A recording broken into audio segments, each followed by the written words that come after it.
Hello dear student, मैं संतोष sir आस्था coaching Azamgarh से आपके लिए क्लास 12 केमिस्ट्री चैप्टर सॉल्यूशन के एक्सरसाइज क्वेश्चन नंबर 2.5 से लेकर 2.9 तक का आज हम इस वीडियो में डिस्कस करेंगे।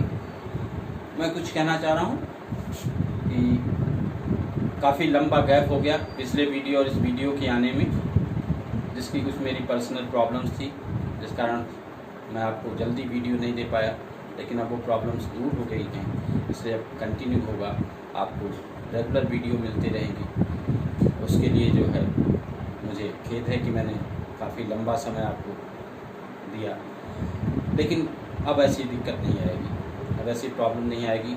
हम कंटिन्यू करेंगे और जो भी वीडियोज़ आएंगी वो एक बहुत कम समय अंतराल पे आएंगे। तो हमारी वीडियो को कंटिन्यू जैसे आप पहले प्यार मोहब्बत देते रहे हैं उसी तरह देते रहें, शेयर करें, लाइक करें और सब्सक्राइब करें। अब हम बात करते हैं एक्सरसाइज के क्वेश्चन नंबर 2.5 की। जैसा कि हमने आपको बताया, बुक आपके पास है, हम क्वेश्चन पढ़ते हैं, आप ध्यान से बुक में क्वेश्चन देखिए। A solution of glucose in water is labeled as 10% W/W. What would be the molality and mole fraction of each component in the solution? If the density of solution is 1.2 gram per milliliter, then what shall be the molality of the solution? तो जैसा question में दिया गया है, glucose का solution है भाई, और जिसका कंसंट्रेशन दिया गया है वेट बाई वेट का। तो पहले हम गिवन इंफॉर्मेशन नोट करते हैं। Concentration of glucose solution W/W पीछे हमने पिछली वीडियोस में हमने आपको बताया हुआ है, मास परसेंटेज है और ये है 10%। 10% का मतलब क्या हुआ कि 10 ग्राम 100 ग्राम सॉल्यूशन में 10 ग्राम ग्लूकोज होगा, सॉल्यूट होगा। तो हम सपोज कर लेते हैं मास of solution,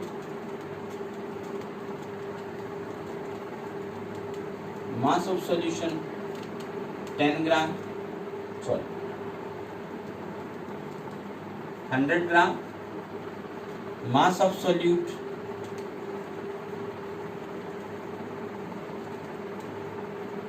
10 gram, mass of solvent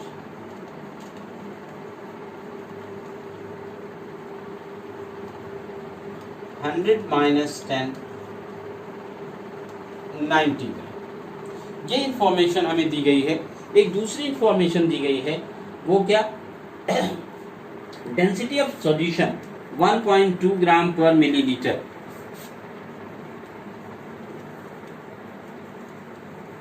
density of solution 1.2 ग्राम पर मिलीलीटर।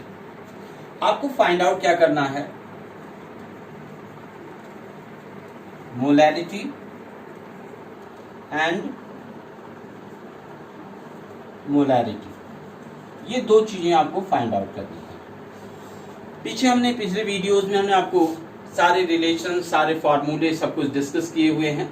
जिन्होंने अभी इस वीडियो को देखना शुरू किया है वो हमारे पीछे की वीडियोस को देख लें, सर्च करके हमारे साइट, हमारे चैनल पे आपको मिल जाएंगी, जिसमें हमने बहुत सारी डिस्कस किए हुए हैं। मोलैरिटी, मोलैरिटी, इन सब के बारे में आप वहाँ से देख के पहले समझ लें और फिर इस क्वेश्चन को देखेंगे। मोलैरिटी क्या होता है? मोलैरिटी का फार्मूला हमने आपको बताया हुआ है, mass of solute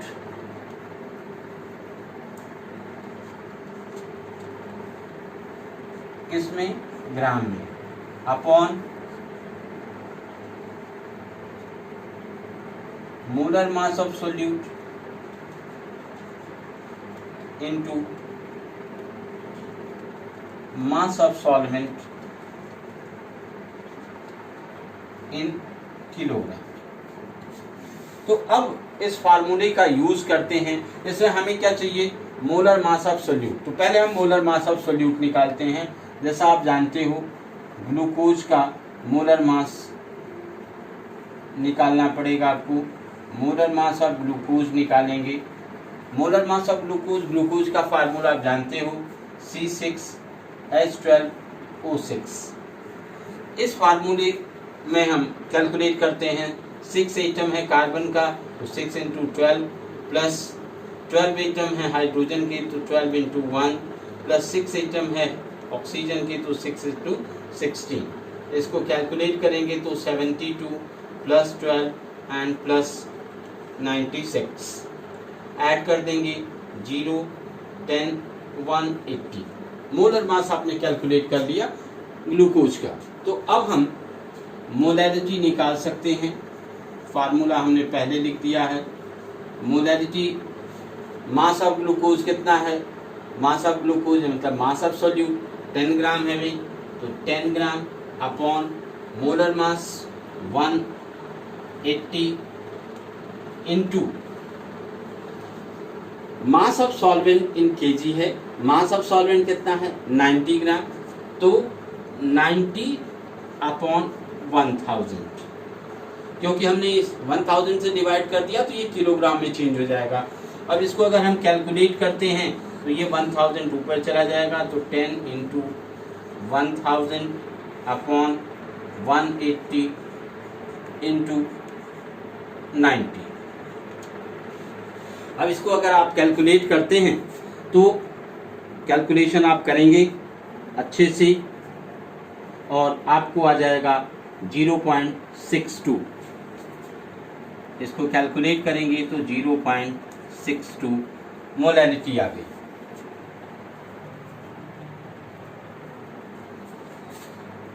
sorry 0.62, right. अब दूसरी चीज आपको फाइंड आउट करनी है मोलैरिटी। मोलैरिटी के लिए डेंसिटी दी गई है, मास परसेंटेज दिया है, तो एक हमने फार्मूला आपको बताया हुआ है।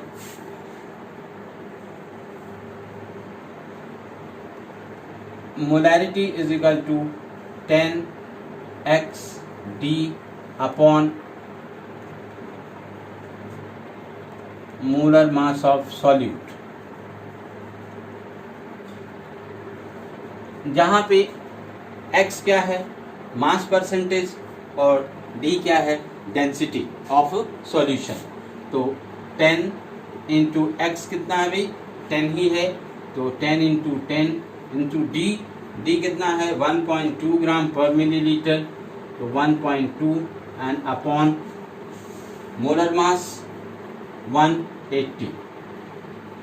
इसको कैलकुलेट कर देंगे तो कैलकुलेशन आप जब करेंगे अच्छे से कैलकुलेशन आप करेंगे आ जाएगा 0.67।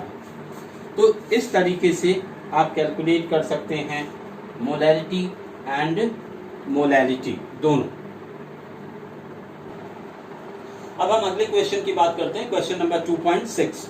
क्वेश्चन नंबर 2.6 बुक में देखिए, how many millilitres of 0.1 mHCl are required to react completely with 1 gram mixture of Na2CO3 and NaHCO3 contain equimolar amount of both। देखो इंफॉर्मेशन क्या दी गई है, मोलैरिटी ऑफ HCl दिया गया है,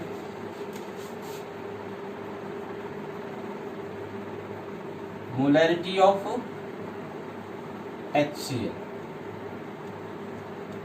0.1 m, वॉल्यूम ऑफ HCl है, वॉल्यूम ऑफ HCl कितना है, सॉरी वॉल्यूम ही निकालना है। मिक्सचर है sodium carbonate and sodium bicarbonate. इसका मास दिया गया है, mass of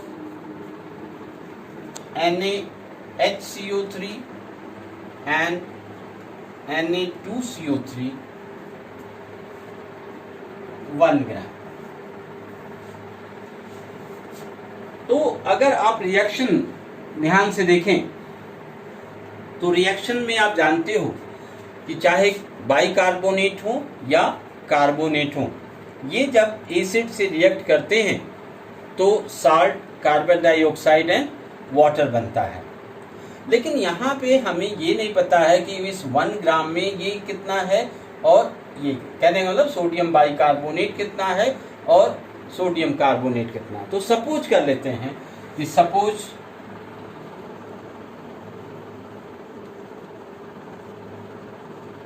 mass of NaHCO3 x ग्राम, तो मास ऑफ Na2CO3 क्या हो जाएगा 1 माइनस x ग्राम। मोलर मास कैलकुलेट करिए, molar mass of NaHCO3, sodium 23, hydrogen 1, carbon 12 and 3 into 16। तो ये हो जाएगा 23, 24, 24 टू 26, 36 प्लस 48, 484। उसी तरह आप कैलकुलेट कर लीजिए molar mass of sodium carbonate Na2CO3। तो सोडियम के 2 atom 2 into 23 plus 12 and plus 3 into 16, 46 plus 12 plus 48, 6 2 8 8 16, 1 4 1 5 5 4 9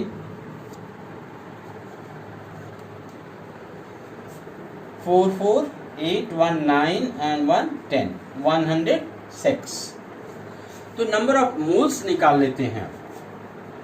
number of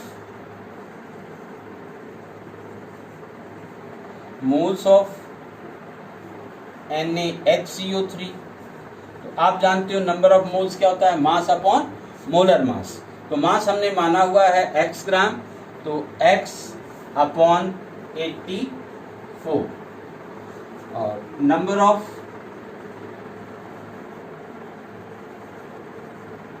moles of Na2CO3 क्या हो जाएगा, यहां भी वही फार्मूला, तो 1 माइनस x अपॉन 106।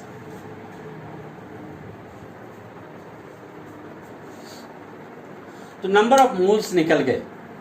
अब लगाने के कई तरीके, जो सबसे सिंपल तरीका है उसकी बात करते हैं।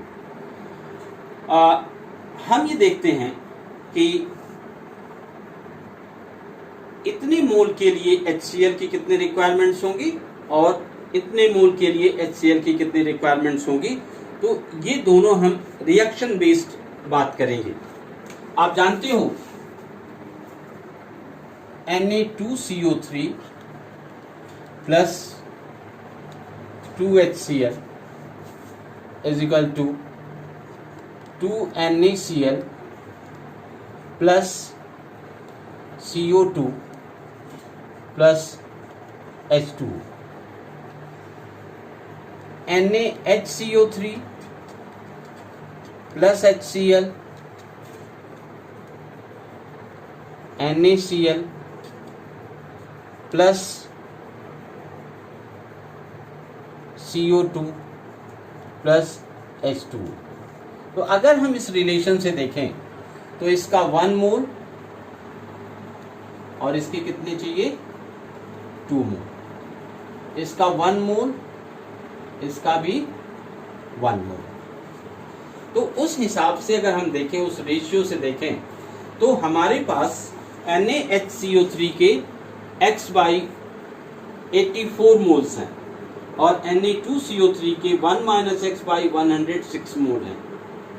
तो जो टोटल रिक्वायर्ड मोल होगा HCl का, वो क्या होगा, इतने मोल HCl किसके लिए चाहिए और इसका डबल हमें चाहिए Na2CO3 के लिए या सोडियम कार्बोनेट के लिए। तो इस रिलेशन से हम कंक्लूड कर सकते हैं number of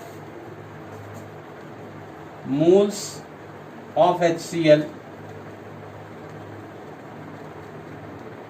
required to react with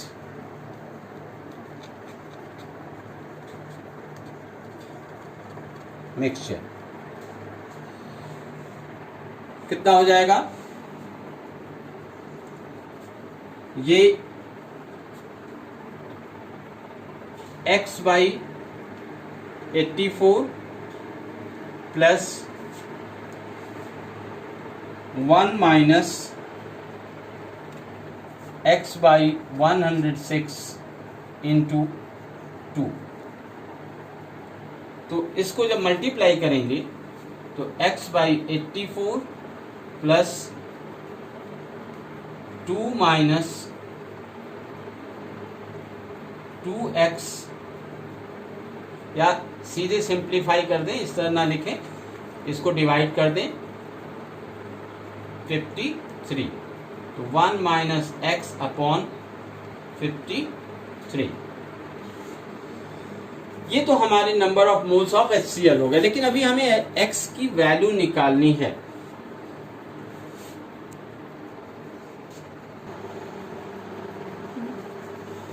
तो x की वैल्यू निकालने के लिए जो क्वेश्चन में दिया गया है कि number of moles of Na2CO3 and NaHCO3 equal है, इक्विमोलर मिक्सचर है। तो इसका मतलब क्या हुआ? x by 84 and 1 minus x by 106, जिनकी वैल्यू आपस में क्या होगी? इक्वल होगी। तो हम क्या लिख सकते हैं? x upon 84 is equal to 1 minus x by 106। Cross multiplication कर देंगे, क्या हो जाएगा? 106x ये is equal to 84 minus 84x। Transfer कर ले इसको तो ये 106x माइनस का प्लस हो जाएगा 84x, ये इज इक्वल टू 84। ऐड कर देंगे दोनों को, 190x इज इक्वल टू 84। तो x is equal to 84 upon 109। इसको आप जब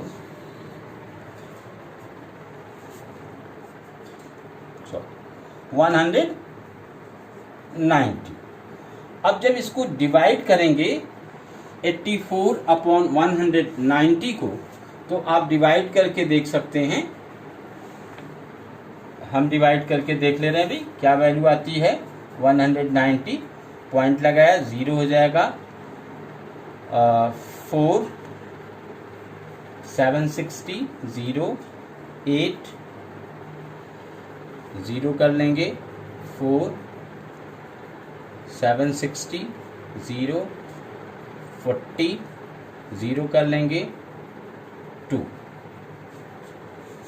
तो ये हो गया 0.442 ग्राम, sorry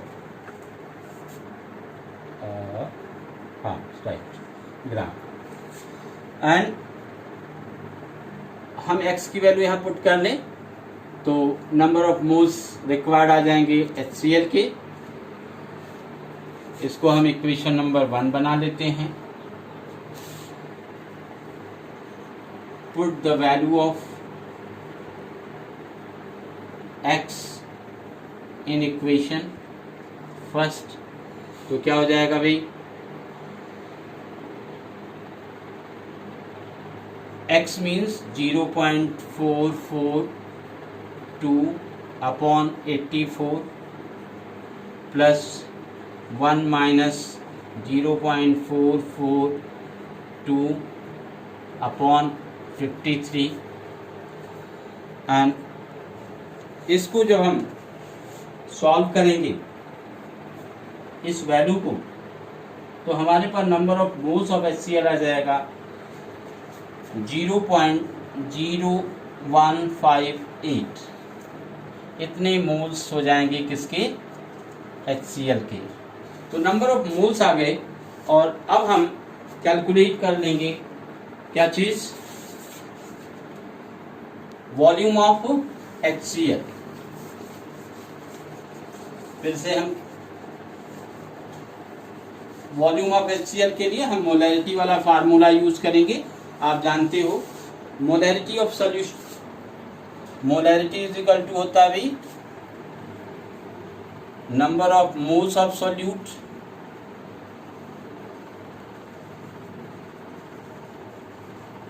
upon volume of solution in litre.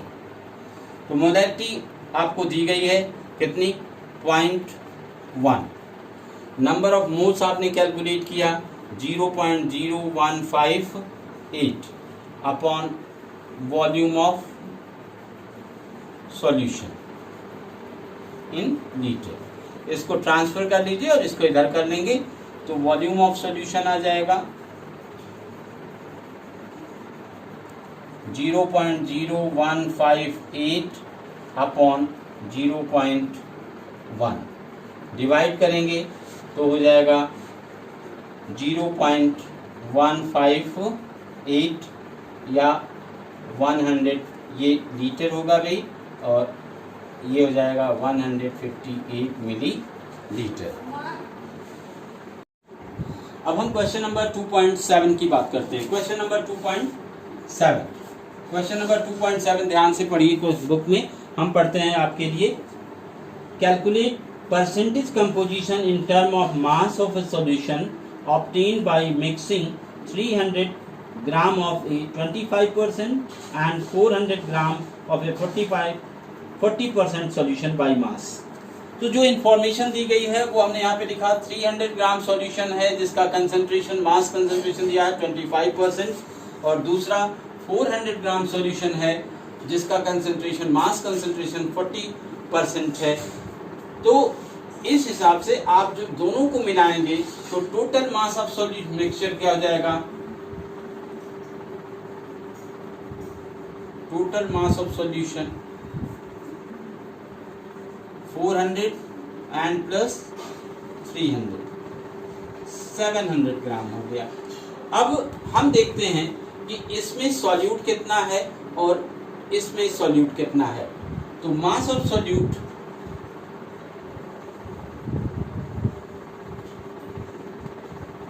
In first solution, हम इसको फर्स्ट सॉल्यूशन मान लेते हैं 300 ग्राम वाले को, तो कितना हो जाएगा 300 इंटू 25 अपॉन 100। सिंपल परसेंटेज का क्वेश्चन है, परसेंटेज 300 का 25 निकाल लेंगे, तो 300 का 25 आप निकालेंगे तो 75 ग्राम। उसी तरीके से हम इसमें निकालते हैं सेकंड सॉल्यूशन में, इसको हम 400 ग्राम वाले को सेकंड सॉल्यूशन मान लेते हैं। तो mass of solute in second solution, इसका भी हम 40% 400 का निकाल लेते हैं, तो 400 इंटू 40 अपॉन 100 डिवाइड हो जाएगा, ये हो जाएगा 160 ग्राम। तो टोटल मास ऑफ सॉल्यूट कितना हो जाएगा, टोटल मास ऑफ सॉल्यूट पहले सॉल्यूशन में हमारा 75 ग्राम सॉल्यूशन है, सॉल्यूट है, और दूसरे सॉल्यूशन में 160 ग्राम है। दोनों को ऐड कर देंगे 5, 7, 6, 13 एंड 102, 235 ग्राम आपका मास ऑफ सॉल्यूट आ गया। तो इसका मास परसेंटेज निकालना है। मास परसेंटेज का जैसे फार्मूला आपने पढ़ा हुआ है कि mass percentage is equal to होता है mass of solute upon mass of solution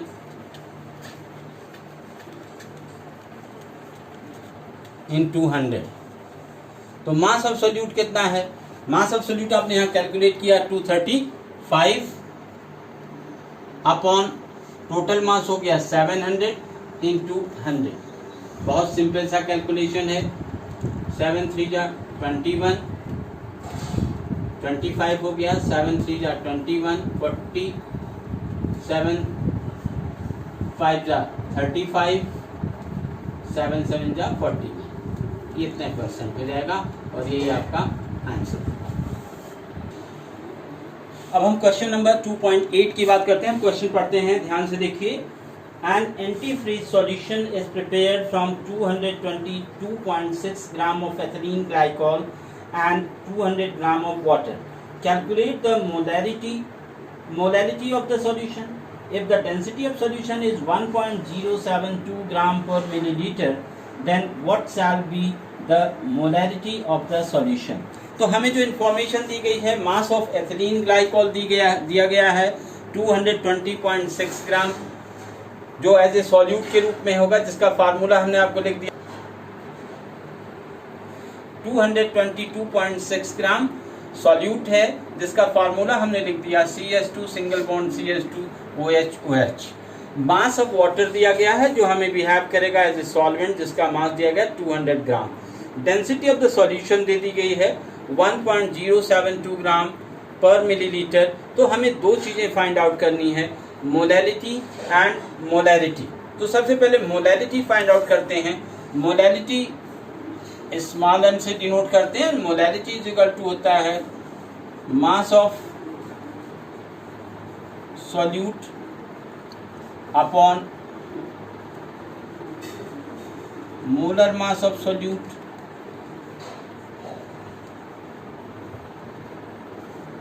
into, ये ग्राम में होगा भाई, and into mass of solvent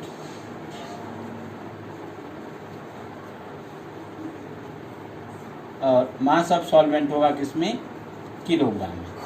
तो देखिए हमारे पास मास ऑफ सॉल्यूट दिया है, मास ऑफ सॉल्वेंट दिया है, मोलर मास ऑफ सॉल्यूट हम कैलकुलेट कर लें पहले। तो molar mass of solute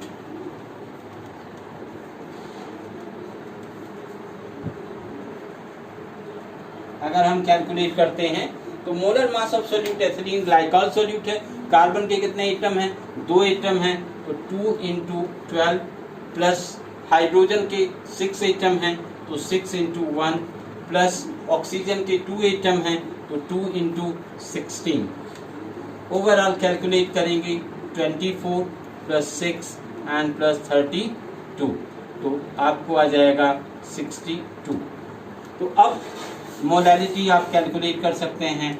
M is equal to 222.6 upon 62 into, ये 200 हमारा ग्राम में है मास ऑफ सॉल्वेंट, तो 200 अपॉन 1000 होगा।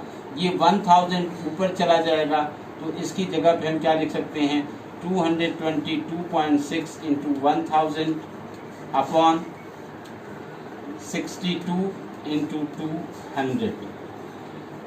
अब अगर आप इसको सिंपली कैलकुलेट करते हैं तो आपको मोलैलिटी मिल जाएगी कितनी,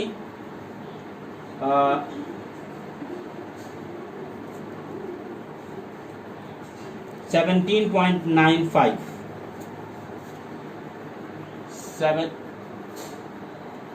एग्जैक्टली कैलकुलेट फिर से एक बार देख लेते हैं, कंफ्यूजन है। 17.95 राइट, 17.95। ये हमारे पास पहला पार्ट हो गया मोलैलिटी का। अब हम बात करते हैं मोलैरिटी। तो मोलैरिटी का फार्मूला हम देखते हैं। मोलैरिटी इज इक्वल टू, आप पढ़े हैं कई बार, आपको हम बता चुके हैं। मोलैरिटी इज इक्वल टू होता है mass of solute upon molar mass of solute into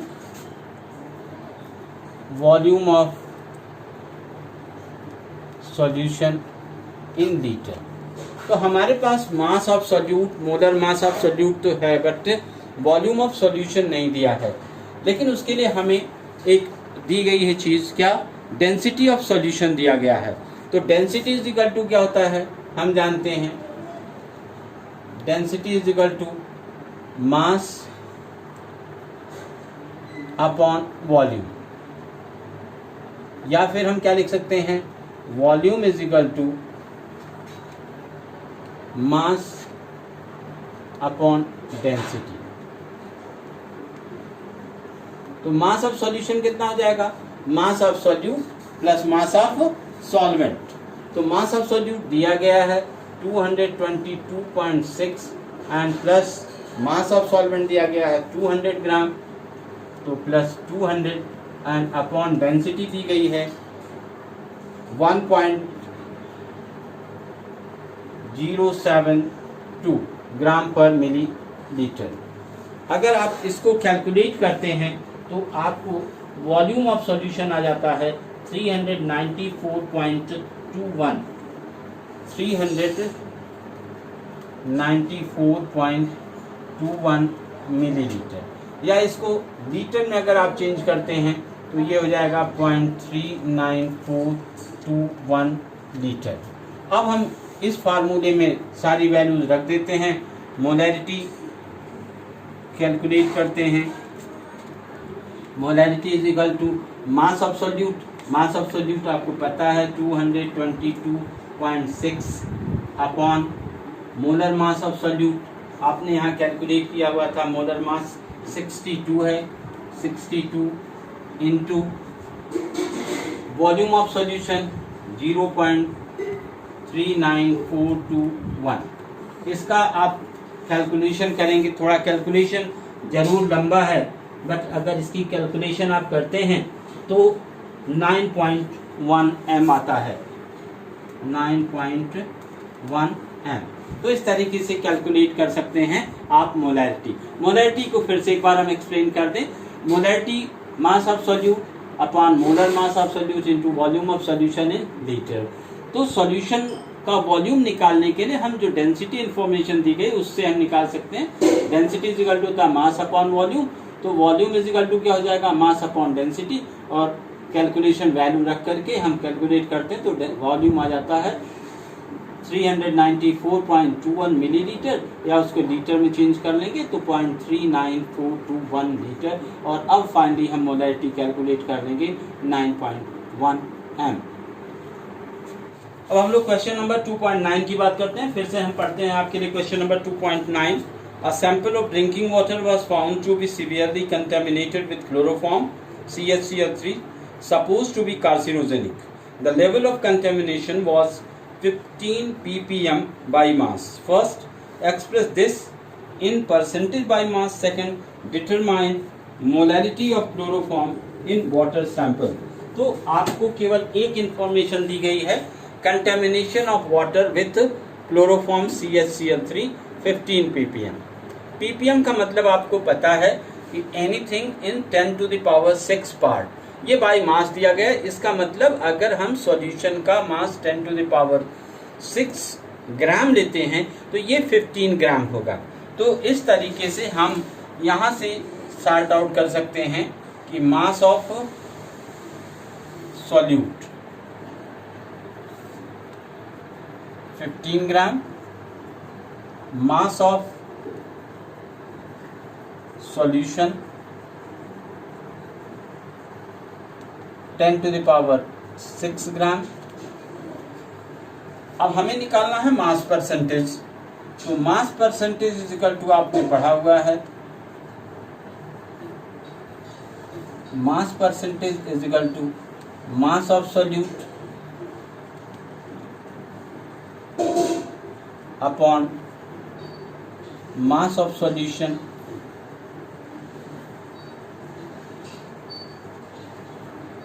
into 100। तो mass of solute 15 upon mass of solution 10 to the power 6 into 100, तो ये हो जाएगा 15 अपॉन 10 to the power 4। अब इसको आप चाहें तो रिप्रेजेंट कर सकते हैं 1.5 इंटू 10 to the power -3। तो ये हो गया मास परसेंटेज। क्लियर हो गया? फिर से एक बार बता दें, mass percentage mass of solute upon mass of solution into 100 calculation आप करने के लिए फार्मूला यूज करते हैं। इस इंफॉर्मेशन से हमने आपको बताया कि मास ऑफ सॉल्यूट है 15 ग्राम है, mass of solution 10 to the power 6 ग्राम है। तो फार्मूले में हम वैल्यू रख देंगे और हमारे पास कैलकुलेशन करने पे आ जाएगा 1.5 इंटू 10 to the power -3। अब दूसरी चीज पे आते हैं, molarity of solution. Molality of solution की बात करें तो मोलैलिटी इज इक्वल टू, आपको कई बार हमने आपको बता दिया, मोलैलिटी इज इक्वल टू होता है mass of solute upon molar mass of solute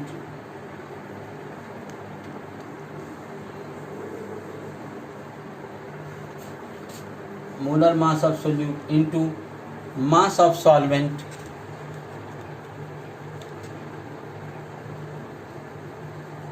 mass of solute gram में and mass of solvent kilogram में।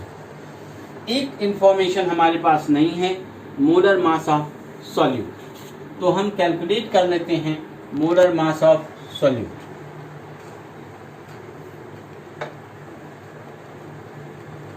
Molar mass of solute, carbon 1 atom है 12, हाइड्रोजन 1 एटम है 1, प्लस क्लोरीन के 3 atom है तो 3 into 35.5, calculate करेंगे तो 13 और इसको कर लेंगे 5, 6 एंड 0, ऐड करेंगे तो 119.5।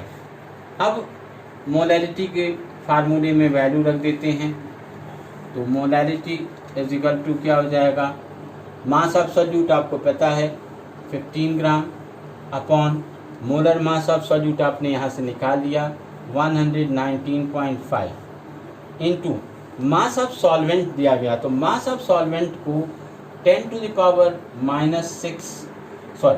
द पावर 6 हमने आपको बताया था कि ये मास ऑफ सॉल्यूशन है, तो mass of solution 10 to the power 6 mass of solution है, और इसमें से अगर हम मास ऑफ सॉल्यूट सब्ट्रैक्ट कर दें, माइनस कर दें, तो मास ऑफ सॉल्वेंट निकल जाएगा।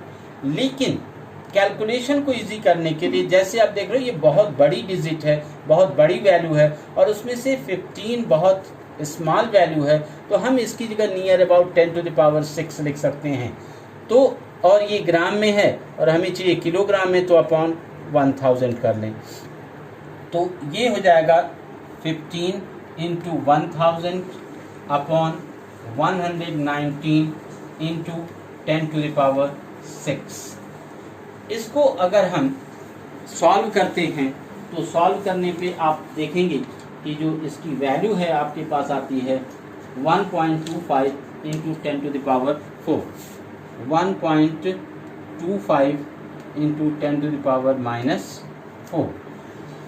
ये कैलकुलेशन को इजी करने के लिए किया गया है कि 10 टू द पावर -6 माइनस 15 बहुत लार्ज वैल्यू में से बहुत स्मॉल वैल्यू सब्ट्रैक्ट करते हैं तो रिजल्ट पे कोई असर नहीं पड़ता है, इसलिए हमने यहाँ पे डायरेक्टली 10 टू द पावर 6 ले लिया है। एक्यूरेसी के लिए आप चाहें तो इसको माइनस करके कैलकुलेट कर सकते हैं, और इस तरीके से ये क्वेश्चन 2.9 कंप्लीट हुआ। ये जितने भी आज हमने क्वेश्चन सॉल्व कराए हैं, ये क्वेश्चन है कंसंट्रेशन टॉपिक पे रिलेटेड है। इसके आगे के टॉपिक अगली वीडियो में हम आपको देंगे। तब तक के लिए थैंक यू। वीडियो को ज़रूर शेयर, लाइक और सब्सक्राइब करें।